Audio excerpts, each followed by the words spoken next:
Welcome back. So today I'll be talking about the couple that runs away together, stays together. And this is a John Little and Mrs. John Little because they didn't know her, record her first name, but we'll hear about her anyway. They they escaped from Tennessee to Canada in 1841. And here's a little description, the intro of John Little. The hero of the following narrative is much respected wherever he's known in Canada West. And in that country of good farms, Mr. Little is one of the best and among the best managed. So they're talking about his farm. I've been bought and sold by several masters. I was born in North Carolina, Hetford Company, nigh Murph's Fresh Borough. I lived there more than 20 years. This is John Little, of course. My first master was just a reasonable man for a slave holder. As slaveholders go, he used his people very well. He had but 7, and my mother and her 6 children. Of the children, I was the oldest. I was never sent to school a day in my life, and never knew a letter until quite late in my life. I was not allowed to go to the meeting church. My business on Sundays was looking after the mules and hogs and amusing myself with running hares and fishing. My master broke down, and I was taken by the sheriff and sold at public auction in more fresh borough. I felt miserably bad to be separated from my mother and brothers and sisters. They too felt miserably about it, especially my poor old mother, who ran all around among the neighbors trying to persuade one and another to buy me, which none of them would promise to do, expecting the traders to give more.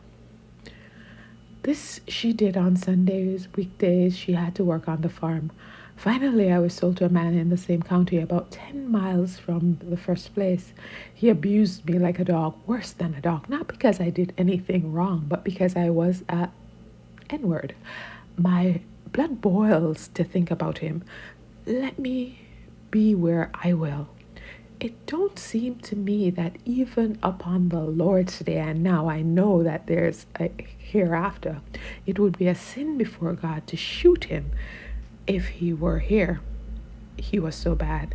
He so abused me. He, a wise man, abused me because I was a fool, not naturally, but made so by him and others under the slave laws. That is God's truth, that I was inhumanely abused.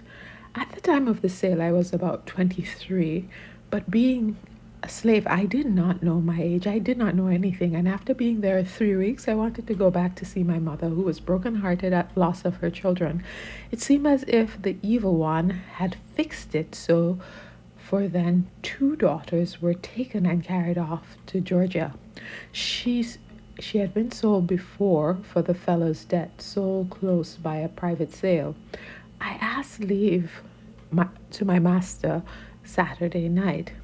I went to him, pulled off my hat, and asked if he could please give me a pass to go and see my mother, and I would come back Sunday evening. No, I don't allow my N-words to run about Sundays, gawking about. I want you tomorrow to look after the mules and the horses along with the rest of the N-words. He was the greatest gentleman in that neighborhood. The white men all looked up to him. He was what they called an N-word breaker. If anyone had a stubborn slave that they could not bend just as they wanted to, they would hire his name, for a year. I've known them to be sent from as much as 50 miles to be broke because he had so much cruelty. He was hard-hearted, overbearing scoundrel. The cries and groans of the suffering person, even if ready to die, no more affected him than they would one of the oxen in the field yonder. This I've seen and known and partly endured in my own person. At his refusing the pass naturally made me a little stubborn. I was a man as well as himself. I started and went without the pass and returned on Sunday evening after dark. Nothing was said until Monday morning. Then we went into the overseer and we were all told to go to the cotton gin house. As soon as I got there, the overseer and 2 colored men laid right hold of me and tied me fast to an apple tree and some of the bawling rope and sent for the master. He came. Well, sir, I suppose you think you are a great gentleman. I thought as they had tied me, I would try to beg off as well as I could, knowing that sauciness would not make it any better for me. I suppose, he went on, you think you can come and go whenever you please. I told him, no, I wanted to see my mother very bad, and so I ran over there and came back as I told you. Said he, I am your master, and you shall obey me. Let my orders be what they may. I knew that as well as he, but I knew that it was devilishness, that he wouldn't give me a pass. He ordered that the overseer hit me 500 lashes. 500 lashes he bade the overseer hit me. Men have received them down south. This morning, since the sun rose, the overseer ordered 2 slaves to undress me, which they did. They turned my shirt over my head, which blindfolded me. I could not see who put on the blows, but I knew it was not the master. He was too much of a gentleman. But he had plenty of dogs to set on. He was no gentleman because having other people do your dirty work still makes you dirty. What I tell you now, I would tell at the judgment if I were required. 'Tis he who stood and looked on that can tell you what slavery is. 'Tis he who has endured. 'Tis not he who stood and looked on that can tell you what slavery is. 'Tis he who has endured.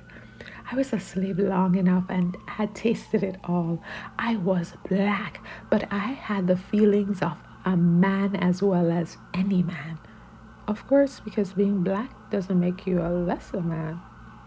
At the end of 3 months, he found I was too stubborn for him to subdue. He took off the fetters from my ankles, put me into handcuffs, and sent me to Norfolk jail to be shipped for New Orleans. But when I arrived, the time that N-words were allowed to be shipped to New Orleans was out, and the last boat for the spring had sailed. After 2 weeks, I had the measles. My master was written to, but neither came nor sent any answer. As the traders were coming there with slaves, the turnkey, person in charge of the keys in the jail, put me in the kitchen to avoid contagion. I soon got better. The turnkey said, "You're well now, and you must be lonesome. I'll put you in with the rest in a day or two." I determined to escape if I could. At night, I took a shelf down and put it against the enclosure of the yard and climbed to the top, which was armed with sharp spikes, 14 inches long, and risking my life, I got over the spikes.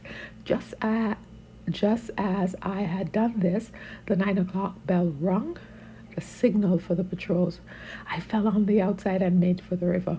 When I found a skiff loaded with wood, I threw over half a cord in a hurry and pushed off for the opposite shore to go back into the neighborhood of my old place, hoping by dodging in the bush to tire out my master's patience and induce him to sell me running.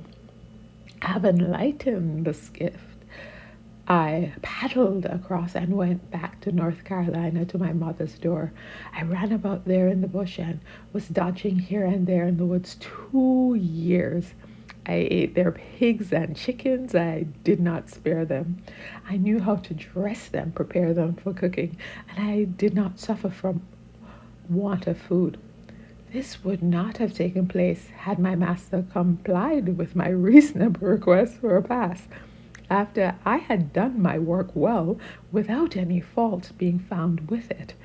But when I found out by that and by his cruel punishment that he was a devil, I did not care what I did.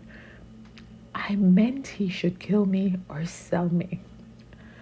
Okay, you have a right to your own destiny. My master did not advertise for me when he got the news of my escape, saying it was their loss, as I was placed in their charge. He sued but was beaten. After this, he advertised for me, offering $50 for my capture, dead or alive. A free-born colored man whom I had known betrayed me. Some poor white fellows offered him $10 if he would find out where I was. He put them on my track. At 10 one morning, they found me lying down asleep.